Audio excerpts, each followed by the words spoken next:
Welcome to The Explainer. So, you're planning an epic cycling adventure in Taiwan. Awesome. But first, you've got a huge decision to make. Do you bring your own beloved bike, or do you rent one when you land? I mean, just picture it. Taiwan is an absolute paradise for cyclists, a true bicycle kingdom. But before you can get out there and hit those amazing roads, you've got to figure out your ride. And that's the big question, isn't it? Do you go through all the trouble of packing and flying with your bike, or do you take a leap of faith on a local rental? Both have some serious pros and cons, so let's get into it. All right, let's start with renting. And really, the main idea here is all about one thing: convenience, making your trip as simple and stress-free as possible.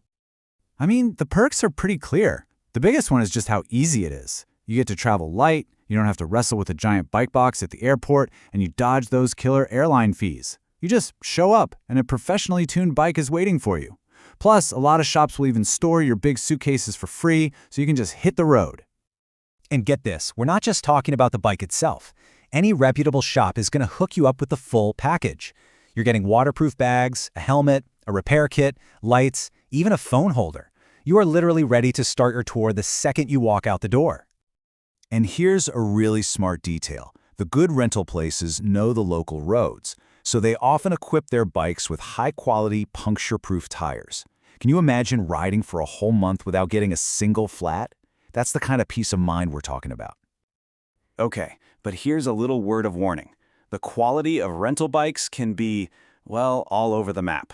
So the most important thing you can do your homework. Check recent reviews, send the shop a few questions. Seriously, a little bit of research beforehand can save you a world of trouble later. All right, so that's renting.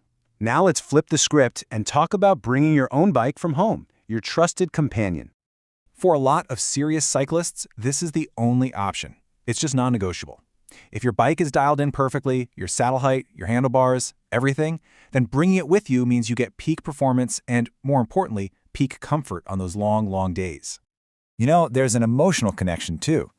Riding your own bike on some of the world's most beautiful roads, it just makes the whole experience more personal, more special. It really is like sharing the adventure with an old friend. And now for the reality check. Before you start packing that back box, you have to ask yourself this tough question. What's your backup plan?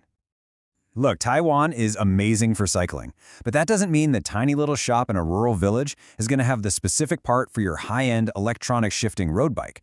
Something small like a broken derailleur hanger could literally become a trip-ending disaster if you can't find a replacement. So the pro tip here is to be prepared. Pack those small, bike-specific parts yourself. An extra derailleur hanger weighs almost nothing. Same with brake pads for your specific model. Those little things are a pain to find on the road, but they can be an absolute lifesaver. Okay, so let's put these two options side by side and really break it down. We're talking hard numbers, real-world trade-offs, the whole shebang. Now, if we look at the costs, you might be surprised. When you add up the airline fees and maybe the one-time cost of a bike bag, renting for a week is often actually the cheaper way to go. Bringing your own bike only really starts to pay for itself on much longer trips. So, you see, it's not really just about the money. It's the classic trade-off, right? On one hand, you've got the perfect, familiar fit of your own machine. On the other, you have the incredible convenience and local support that comes with renting. Comfort versus convenience. That's the core choice. So, how in the world do you decide? Well, it really just comes down to you. What's your travel style? What are your priorities as a cyclist? Let's make this really simple. You should probably rent if you're only in Taiwan for a week or two. If you absolutely hate dealing with airport logistics, or if you just want that safety net of having a local shop to help you out, renting is almost always the right move. If convenience is king, rent the bike. But on the other hand, you should bring your own bike if you're planning an epic long-distance journey, like a full lap of the island. If you're super particular about your bike's fit and you're comfortable doing your own basic repairs, then all that upfront hassle will pay off big time in comfort and performance. At the end of the day, there is no single right answer. There's only the choice that's right for you and for your adventure. So whether you rent or bring it, the absolutely stunning roads of Taiwan are out there waiting. The only question left is, where are you going to go?